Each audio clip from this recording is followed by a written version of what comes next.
Assalamualaikum warahmatullahi wabarakatuh. Nama saya Yudi Mafira dengan NIM 1907030446. Di sini saya akan menjawab beberapa pertanyaan yang diajukan oleh Pak Ilham Zulfami MSI selaku pengampu mata kuliah pengolahan sumber daya pesisir. Nah, ini merupakan syarat ujian akhir semester di MK pengolahan sumber daya pesisir tersebut. Baik, langsung saja ke pertanyaan yang pertama, yaitu jelaskan mengapa pendekatan ekologis dan pendekatan administratif penting dalam mengelola kawasan pesisir.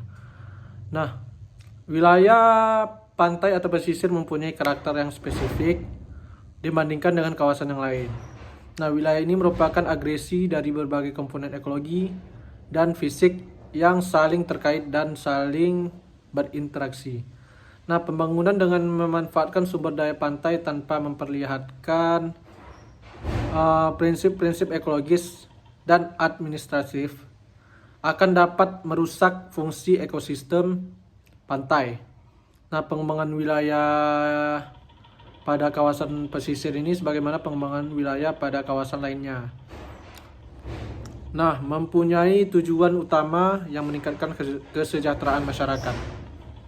Baik, selanjutnya pertanyaan yang kedua, yaitu kemiskinan masyarakat pesisir dipengaruhi oleh faktor budaya, struktural, dan faktor alam. Nah, apa maksud dari ketiganya? Dari faktor budaya. Nah, faktor budaya ini di mana masyarakat pesisir itu tidak menerima kedatangan budaya-budaya asing, sehingga dari segi ekowisata yang ada di masyarakat pesisir tersebut tidak diminati oleh banyak kalangan masyarakat yang berada di luar. Nah, yang kedua yaitu dari segi faktor struktural. Nah, di mana masyarakat ini tidak memahami untuk menggunakan fasilitas-fasilitas yang sudah disediakan oleh pemerintah setempat. Nah, sehingga ekowisata di suatu tempat tersebut tidak diminati oleh masyarakat luar. Nah, yang ketiga itu faktor alam, di mana faktor alam ini terjadi dari dua hal, yaitu yang pertama dari segi faktor yang alam yang membuat, yang kedua yaitu faktor dari segi buatan manusia. Nah, seperti letusan Gunung Merapi, gempa bumi, atau yang berbaur dengan faktor alam. Yang kedua itu dari segi buatan manusia, yaitu bisa jadi banjir, longsor, dan lain sebagainya. Oke, selanjutnya pertanyaan yang ketiga, yaitu apa langkah-langkah efektif yang diperlukan dalam memberdayakan masyarakat pesisir. Nah, langkah-langkah efektif yang harus dilakukan terlebih dahulu yaitu kita harus melakukan pendekatan, yaitu terbagi menjadi tiga, yaitu pendekatan secara ekologis, pendekatan secara administratif, dan yang ketiga itu pendekatan secara perencanaan. Di mana pendekatan yang ketiga saya sebutkan tadi, yaitu untuk menambah keestetikaan di suatu pesisir sehingga nilai ekonomi meningkat. Nah, yang langkah-langkah efektif selanjutnya yaitu kita sebagai paham akan pengolahan sumber daya pesisir ini memberikan wejangan atau wawasan atau edukasi terhadap masyarakat pesisir bahwasanya penting menjaga suatu pesisir yang mereka tempati untuk menambah nilai jual atau nilai ekonomi mereka, dan juga memanfaatkan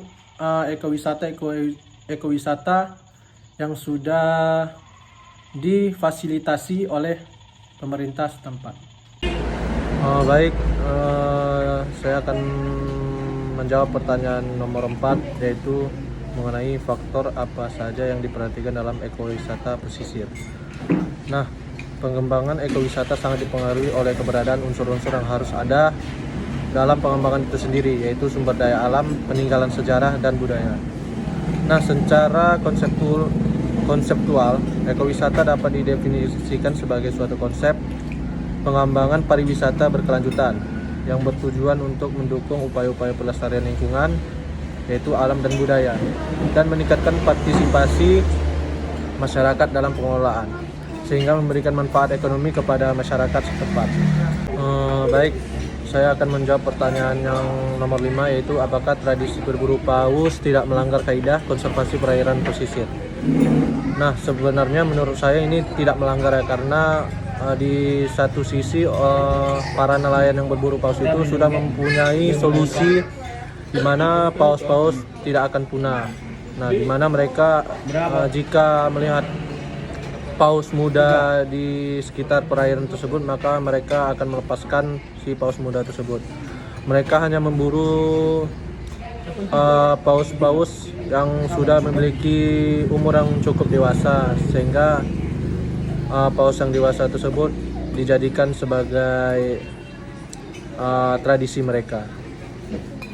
Oke, selanjutnya pertanyaan yang terakhir, yaitu jelaskan sejarah lahirnya tradisi Manee. Nah, Manee adalah tradisi masyarakat di Kepulauan Talaut, yaitu Sulawesi Utara, yang diwariskan secara turun-temurun. Nah, tradisi tersebut dilakukan untuk memperingati puncak surut air laut ketika masa EH berakhir. Nah, EH sendiri merupakan periode pelarangan mengambil hasil laut dan darat yang berlangsung antara 3 hingga 6 bulan. Nah, sanksi diarak berkeliling kampung dengan ikan-ikan yang digantung di badan akan diberlakukan bagi siapapun yang berani melanggarnya. Nah, tujuan tradisi Manee ini mengajarkan masyarakat untuk menjaga hubungan dengan alam. Nah, apabila manusia mau menjaga kelestarian alam, maka alam pun akan bermurah hati kepada mereka. Nah, inilah pesan tersirat dari tradisi Manee. Memang benar demikian adanya. Pada masa EH, saat larangan mengambil hasil bumi dan laut diberlakukan, itu alam terbebas dari gangguan manusia. Nah, saat itulah beragam biota laut dapat berkembang biak dengan baik, dan hasil pun dapat dinikmati untuk kesejahteraan warga. Mungkin itu saja yang bisa saya sampaikan melalui ujian akhir semester saya. Saya akhiri dengan Assalamualaikum warahmatullahi wabarakatuh.